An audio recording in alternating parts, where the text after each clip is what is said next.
Hey guys, and welcome to Pixel Cherry Ninja's channel. It's the weekend, which means only one thing. It's time for that weekly news roundup.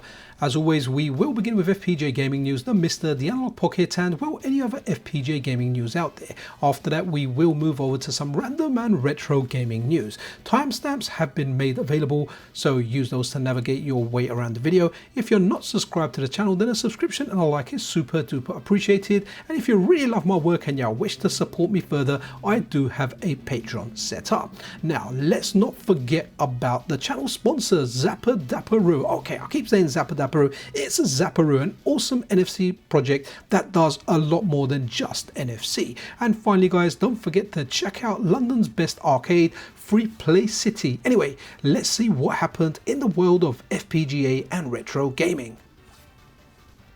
And we have a new beta call from Harringay and his team. And look at that. Look at the way that rotates out, zooms, spins. It just looks fantastic. So this game here is known as Run and Gun, and it is a basketball game. And if you're like me and you think, what the hell does run and gun mean in conjunction with basketball? Well, it's a strategy. And apparently when I done a video last night, it's also a strategy in ice hockey. So run and gun. So this is a basketball game by Konami, released in 1993. And as you can see here, it's got some super big sprites. It looks the part. I do like the fact that your viewpoint is always going from the closer part of the screen to the further part of the screen, so you're going from down to up. Now this arcade machine had two screens, so if you played two players, each player would have a screen and you'd have the same viewpoint running from the bottom of the screen to the top. Now this current beta has some issues with it. There are some known issues, like there's a sound balancing issue, or the sound issues that the JT X-Men core has, as well as that there are no shadows, and there is some garbage or some weird artifacts around the screen. These are all known issues. Also, if you try and play this game two-player, the game will hang. So it only currently supports one player. So when you do play this, pick the independent mode, which gives you one player on one screen. Now it's a fun type of game to play, not exactly my jam. My jam is always NBA Jam, but it's amazing to see this. This is a personal project of Harringay's, his favorite basketball game, and this is something that he wanted to get done for quite some time. But I know this was giving Harringay and his team issues, so it's absolutely amazing to see that this is now actually available. So it's available on the MiSTer and the Analogue Pocket for sure, possibly a CD. I'm not quite sure. I don't actually have a CD, so I don't look too deep into that unless it's very, very obvious. So in order to get this running on your MiSTer or your Analogue Pocket, just run an updater. It should be there now. Another thing to point out here, guys, really important, the jtbeta.zip has been updated. So if you're playing on the Analogue Pocket, make sure you put that on the root of your Analogue Pocket's SD card, or on the MiSTer, put it in games folder. And within games, there's MAME. So games, MAME, put it within that MAME folder, and you can be enjoying this. Definitely let me know what you think of this game. Like, did you play it in the arcade? I didn't really know anything about it. In fact, the first time I played it is when you're seeing this footage here, is when I actually played this beta. And for the whole part, it is kind of entertaining. But I'm more excited about this because of what this is leading to. And you know what this is leading to, because if you're a regular on the channel, you know I've mentioned it many times. But hey, let's mention it again. That's right, CPS3. Really good news with CPS3. So previously when Harringay spoke about this, he said because of the extra work and the issues that he's facing with Run and Gun, it is likely that development for CPS3 will begin around holiday season. I'm specifically talking about that holiday day on the 25th of December, known as Christmas. So we're talking end of the year, likely when we get a beta January. But here's the freaking good news. Harringay intends to begin work on CPS3 this month in November, guys. I'm so looking forward to this. So that's amazing news, right? This is my most wanted call, and to hear that the date is getting put forward instead of backwards is freaking amazing, guys. So who knows, we may even have a CPS3 beta in the year 2025. Absolutely amazing. Can't wait. Naturally, keep watching the channel. I will keep you guys posted. Like, I can't wait for this. So really, really good news with CPS3. Why are you seeing Shinobi here? Well, there's a good reason, because there's a new public release from JT and team, and it's called Surprise Attack, and it reminds me of a space Shinobi. Seriously, guys, this is like Shinobi in space. It's a lot of fun, but it's also difficult and it doesn't have the bounce mechanic that Shinobi does, but man, it's a good game. It's one of those ones where you have to go along and you have to memorize the patterns. Remember those days where we went to the arcade and you just learned the patterns? Learning the patterns and having that execution to get everything right is what got you through the game, and that's what it looks like. The visuals are good. You can hang upside down. It's got some gravity defying moments on there, but the most important thing is this is now a public release. Previously this was in beta and it was its own core, but now this has been merged with, or it has become part of the JT Parodius core. So just run your updater and enjoy this on your weekend. A slight update here to the Neo Geo Pocket, and I think the Neo Geo Pocket Color as well, because the same principle applies to both. So Hatego in his latest Patreon post says, the Neo Geo Pocket shutdown button does not work instantly anymore. Now it requires you to hold it for about 3 seconds to take effect. This will prevent unintended interruption. So previously I think it was like the back button or the select button. If you pressed it, it would reset. But that's kind of good, because if you're moving your fingers all around the place because the action is too much and you're not in control of your hands, you tap it by accident, it resets the game, which can be quite annoying. You're not going to press it by accident and hold it down for 3 seconds. So a good move there for the Neo Geo Pocket and the Neo Geo Pocket Color core. In regard to Premier Soccer, an upcoming Konami game that Hatego and his team are working on, in the latest Patreon post, Hatego mentions schematic work on Premier Soccer is still going on, and once ready, will take a few days to make the core, which hopefully won't be too hard. I know what you're thinking, that's what she said, but hey, it could be hard, right? Because if we have a look at Golfing Greats and Run and Gun, it wasn't supposed to be that hard, but hey, difficulties do arise. Hopefully that's not going to be the case, because we hope Hatego and his team get Premier Soccer done quickly so we can move on to CPS3. Some really cool news regarding public releases from JT and his team. So Hatego over on his Discord a few days ago mentioned some cores that will be going from beta to public. One of them was Surprise Attack, which was a core in and of itself, but that was going to get merged with JT Parodius. That has actually happened now. So if you haven't already, like I said earlier, run your updater and you could be enjoying Surprise Attack as part of the JT Parodius core. Now on the MiSTer, it will show up as Surprise Attack, but if you're playing it on the Pocket, likely it will be part of JT Parodius and it will be one of the games in there. But you're probably thinking, I'm saying like Parodius and I'm speaking like Konami games, but why are we looking at a Sega System 18 game like Shadow Dancer? Well, the other core that he mentioned to go from beta to public is the Sega System 18 core. This is one of my favorite cores on the system. Also want to point out, guys, that if you see the title of this video here, this is an alpha release before it was even released on beta.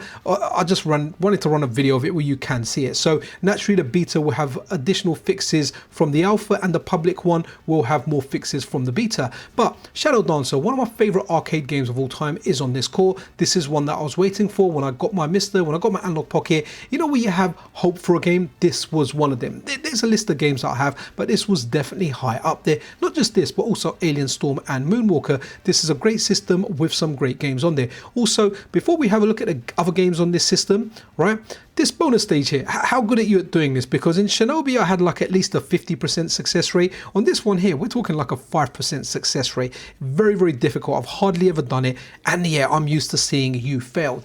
But let's have a look at the rest of the games on the Sega System 18 hardware. Do pardon me if I said 16 by accident. I always get confused because this site is called system16.com and the system we're talking about is the Sega System 18. Right, so the games on here: Alien Storm, fantastic game, a great brawler with some like first person shooty bits in here. Now all these games are actually out. So Block Seed, like a Tetrisy game, but man, it's a lot tougher than Tetris. Then we got Clutch Hitter, it's a baseball game. And DD Crew, that came out I think last week or the week before. It's a brawler. It's not something I played in the arcade. It's kind of funky, it's alright, and it's very reminiscent of that time where we had lots of these games. And we got Desert Breaker, is it called a run and gunny type of game? But hey, we're kind of talking like Akari Warriors Guerrilla War style of game. Then we've got Hammer Away. This currently in beta, at least when it came out last week, it had a line going down the screen, at least when you're playing it on HDMI, and naturally this core has some sound balancing issues. So hopefully Hatego and his team tackle this, resolve it soon, and it will get a public release. Then we've got Laser Ghost a light gun game. The really cool thing here is the Sinden light gun is supported. So for those of you that don't have like a CRT or an old display, you can play this on a modern display with a Sinden light gun. I have one, I've tried it out, and for the whole part the Sinden is fantastic. Then we got a bit of hee hee, I'm forever blowing bubbles, Michael Jackson's Moonwalker. Really good game. I like the Mega Drive version, but I definitely prefer the arcade version. And if you're wondering, Annie is okay. And then Shadow Dancer, what we began with, one of my favorite games of all time. I know a lot of people prefer Shinobi. I love Shinobi, but I super love Shadow Dancer. What a game. Like, honestly, what a game. And then we got this one here called Where's Wally? Definitely a unique game where you find stuff. Not for me, but some people will like it. Now, there's another game we're not looking. Actually, let me bring the other game up as well. So this game here, Clockwork Aquario. So when I was looking at System 16, I realized it wasn't on their list. So I just added this to the end of that segment. Hey, the tricks of editing, right? So this is Clockwork Aquario. This is a game that was actually lost. Then later on, the rights were acquired. It came out for the Nintendo Switch. But guess what? Now we have an FPGA core. This was a joint effort, a collaboration from the community, and it uses Hatego's Sega System 18 core, and help from Terminator 2K2 and VGE is what got this past the finishing line. So when we do get a public release, all the games that we had a look at there on System 16, those will be available, but we'll also get this game here, Clockwork Aquario, a good little side scroller. So good times ahead as public releases from Hatego and his team. Just give the guys time, because I know there are some issues that they need to resolve that we kind of mentioned, the sound imbalancing, the black line going across the game, hammer away. Anyway, good times ahead. In here we're talking about the SuperStationOne, because guys, it has been delayed. And one thing that I appreciate here, and based on the video that I did earlier during the week, you guys appreciate the transparency that we're getting from Takyudon and, well, Retro Remake. So over here, the reasons for the delay. So Retro Remake has sent out an update to Founders Edition and Friends Edition buyers of the SuperStationOne, confirming a short delay in the shipping schedule due to minor issues found during validation of version 1.2 motherboard. The new revision, labeled version 1.2.1, addresses several but small details such as slow assembly speed, unified NTSC and power switches, and improved power delivery for the optional SuperDock. The team also added a toggle to improve YC CVBS analog output, resulting in reference quality video from every connector. A small batch of 100 version 1.2.1 units is now being processed, with testing and packing expected around November the 14th, 15th, and shipping targeted for November the 16th, assuming no further issues arise. Clear blue units will go first, followed by classic grey and black. The SuperDock remains on track to reach us by November the 20th, with mass production expected by the end of the month. So delays there, but Taki, do appreciate your transparency and do appreciate you emailing everyone that has ordered one. I guess you want to get everything right, because what you don't want to happen is you get it and you go, oh no, I've got this issue, and then it goes into RMA process, which is going to be costly for Taki. So better to have a delay and give people a slight annoyance now than they buy it and get really annoyed after. So I'm really looking forward to the SuperStationOne. It sounds like it's going to be a great device. I think an output to like 6 devices simultaneously, it's crazy. So yeah, hopefully we'll be getting one soon. I'll be getting one, the Founders Edition, friends will be getting one soon. But yeah, there has been a delay. So while on one hand we've got delays for the SuperStationOne, well, there might be a silver lining for the wait. So this tweet here from Takyudon, where he says, I just want to put this out into the universe. If you're a homebrew developer for the Game Boy, Game Boy Color, Game Boy Advance, NES, the Sega Master System, Mega Drive aka Genesis, Nintendo 64 or PS1 game with a free version or a free demo of your game, I'd love to ship it with SuperStationOne as a physical or digital demo disc. So this actually gained quite a lot of traction. A lot of people reached out. So I know he's had conversations with E.G. Vroom. I've seen like a DM thing here. This developer here, I forget their name, but they are working on like an original PlayStation 1 game. And I think there is a demo available now. It's on my list of things to check out. But E.G. Vroom is the awesome developer that brought out Outrun for the Game Boy, as well as that many people reached out. So it'll be interesting to see when will this delay, will Taki benefit from this delay and make the most out of it by actually giving you a demo disc with it. So you load it up, you get lots and lots of different games, and honestly a lot of people reached out to Taki here. So it'd be nice if you get your SuperStation1, inside there's a bundled demo disc, you stick it into your Super Dock,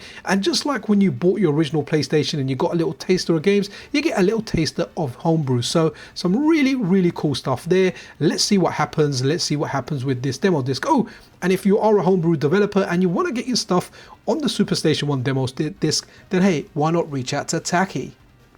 And just a little bit of a public service announcement here. So Lerchio here asked, when are MiSTer Pies going to be available? So if you remember previously, even when the MiSTer Pies sold out, like Taki and his team would put like random amounts on this. So all of a sudden you might go on the website and see there's availability. It was a small amount, maybe 5, maybe 10, who knows, maybe even 20, and they sold out quickly. So when Lerchio asked Taki, Taki responds, difficult to say, SuperStation1 takes priority during this window of time. It's possible we will have a small amount of boards available at some point this month. So the reason I'm saying this is if you're not, if you don't want the SuperStation1, you're not really into the whole aesthetic thing, because essentially they're the same thing, right? I know the MiSTer Pi has all the quality of life stuff in there, has some nice additions to it, but a MiSTer Pi is a MiSTer, right? When you're playing the game and you're getting down to playing the game, you are playing the same game. It's not going to make the actual gameplay any better. So if you are after like a cheaper alternative DE10 Nano, then maybe the MiSTer Pi is a good option for you. Just check Retro Remake, go on there, maybe go on there once a day,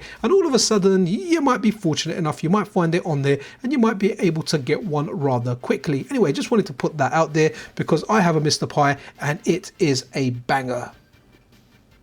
Really cool video here from the Retro Collective. So guess what? In this video, they've taken a classic Neo Geo arcade machine and they have restored it. And look at that shine there. Honestly, it looks brand new. But guess what? Within this video, they showed this, the MiSTer MultiSystem JAMMA edition. And here's the prototype. Well, what is it? It's an all-in-one MiSTer with a JAMMA connection at the end. It means you can connect it to an arcade stick and it has lots and lots of quality of life features in there. You can, it has audio output on there. You can attach a kick harness to it. You can attach additional controllers like track controllers and steering wheels. There's a lot more on there. I've done a dedicated video on this. I'll try and leave a link to it in the description or just find it on the channel where I go through it. But this looks freaking amazing because at the moment, if you want to get like a JAMMA extension, you need to buy a MiSTer, you need to buy a different add-on, and these guys are making it an all-in-one solution, which for the whole part looks really good. If you've got an arcade machine and you've got a hole you can stick a finger through, well, you can stick an NFC reader there now to select your games. But the MiSTer MultiSystem 2 JAMMA edition looks really good. If you've got an arcade machine, it's an all-in-one solution. You might be able to get it cheaper if you buy like a MiSTer Pi or a QM Tech and then you buy like the JAMMA parts for it, but this is convenience here, guys. So it looks really good. When I did a video on this during the week, everyone was really excited about it, and for good reason, because it's an all-in-one tidy solution. Even though when you're looking at the arcade, you're seeing lots of wires, but man, it just makes it easy. And yeah, definitely innovation. Absolutely love it. So really interesting here. Now, please verify this for me, guys. I need your help over here. So a viewer, a subscriber of the channel known as Pixel Horizon, they left a comment. I was speaking to them in the comments of one of the previous videos, and they said, did you notice that this game here, right? The English name being Twin Cobra, but the Japanese name is Kyukyoku Tiger. Hopefully I've announced that correctly. They said they just ran up their tool and they got it. Now, I can't tell. Actually, I probably can tell. I should look at the log because there is a log I can check, but I haven't checked it. This is where you guys do some work. So what Pixel Horizon have said is they said, look, they just ran up their tool and they got this game, and they are not a patron supporter of the Coin-Op collection. So which means it is likely a public release. Now, in order to get the Coin-Op collection releases, you do need to go into the downloaders options and select the Coin-Op collection cores as being available to download. But guys, try it, put it on there and see if you get it. This is a good game. It's a difficult game, but it's a good game. So Twin Cobra, something that I used to play in the arcade, and even playing it now, it is just as tough. But tough doesn't mean it's bad. It just means you need to really practice and look out for every fast bullet coming at you. But yeah, Can someone confirm? Right, I know I'm being lazy here, I can check the log, but hey, I'm trying to do the video and then a stream later, so just run Update Tool, see if you get it there, and in Update Tool it won't be under Twin Cobra, it will be under Kyukyoku Tiger, so it will be under K. Y are the first two letters. But if that is true and it is available, then hey, rejoice, you guys have a new game to play this weekend. Or even tell me actually if this has been around for a while and I just freaking missed it. Man, the Epsilon is so freaking awesome. So this latest Patreon post from him, it's a public post, so anyone can view it. Releasing Update Tool 2.4.1 and Downloader 2.2.1 with HTTP proxy. And I absolutely love what he's doing here, because over here he says recently GitHub started blocking access for users from Brazil, Argentina and Chile. And as well as that, users from China have been blocked by GitHub for a long time. Guys, I don't care what part of the world you are from. Gaming is gaming, man. We can game together, doesn't matter. That doesn't matter where we're from. Color, race, country, whatever the heck, man. We should game, especially when you're enjoying like niche devices such as the MiSTer. So there's a way of adding a HTTP proxy, if that's the right way to say it, to your MiSTer. So previously what was recommended was using a VPN and using the MiSTer downloader PC launcher and downloading that way. But hey, we all know the convenience of Update Tool on our MiSTer. In fact, I just ran it before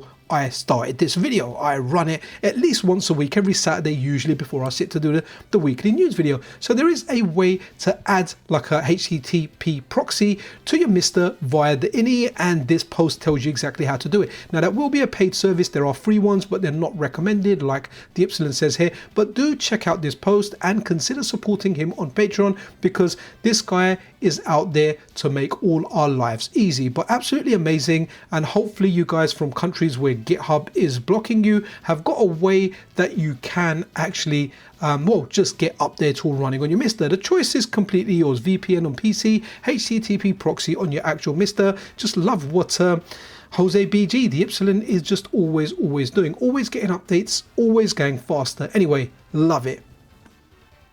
So do you want someone to organize your MiSTer for you? Well, this is where MiSTer Organize come in. They have pushed their November update. They pushed it yesterday on November the 7th. So yeah, you can join their Discord. If you want to get some help, you can speak to a member of their staff, raise a ticket or whatever. But guys, guess what? In this update, there's a lot there. I'm just going to read the first paragraph. So this month includes updates to No Intro public and private sets, English translations collection, retro achievement hacks, and Infidelity SNES MSU1. All 16 ports from Hacker Infidelity support third-party controllers. I have included the README files for each game, so you can read about the differences from the original NES version. Contra includes a text file with the Konami code. Okay, that's a nice little perk there, but hey, we all know the Konami code, right? Up, up, down, down, left, right, select, start. Absolutely banging. So Super Mario Bros. Does not have MSU1 support. Super Mario Bros. Maker includes SNES mouse support and has a video demonstration. So guys, these guys essentially just sort all your collection out. So once you kind of run through some of the software that they've got, this ROM organizer one, it just puts everything in your MiSTer into lots and lots of different categories. It's quite a good way of finding games. If you've got full ROM sets but you don't know what all of them are, you can discover lost old games or discover new games. But MiSTer Organizer always working on this, and once a month they push out an update. In this section of the video, we speak about the cores that received unstable nightlies or test build updates. So this week for MiSTer, or in the last week, the 32X has received an update, as well as the Sega Saturn and the STV core has received 2 updates. So if you always want to get the latest features, then it's well worth trying those out. You do usually need an unstable version of the MiSTer main, but honestly, it's not that difficult. It's not really even that unstable. Like, I run unstables all the time and they are very stable. Really, I get an issue, but I do like covering all the ones that have been made available in the last week. So 32X and the Sega Saturn and STV that received 2 updates. And if you haven't played this already, man, play Die Hard Arcade. I feel like this game has aged well. It's jank, it's fun, it's freaking awesome. a super talented individual. Yes, we're talking about P-Gate1, and P-Gate1 is the person that has brought over PlayStation to the Analog Pocket. Does it run at full speed? No. Does it have sound? No. Does it crash when movies play? Well, yes, but now possibly no. So they've also done a software emulator, and that's what I think they're talking about over here, and they have resolved an issue. I'm actually wondering whether this can be carried over to the Analog Pocket, because steps have been taken. So over here they said, fix the bug where movies wouldn't start in my homebrew PlayStation emulator. So movies don't work on the Analog Pocket. So the games that currently kind of work are games that don't have movies, or there's a way to skip the movie. So by tracing the logs, I discovered it was doing 8-bit accesses to the DMA interrupt control register, which is normally accessed as 32-bit. This should make a bunch of software that was hanging during movies now playable. And if we click on these pictures, you can see they're running an emulator. It looks like a software emulator here, but it would be nice if whatever is learned here gets implemented into the FPGA core for the Analog Pocket. And it's very unlikely that we will ever get a full speed, a full banging core on the Analog Pocket, but I love seeing the efforts P-Gate1 makes and just getting further, a little bit further each time. Just absolutely amazing, and it's fun to kind of test out and see exactly where it goes.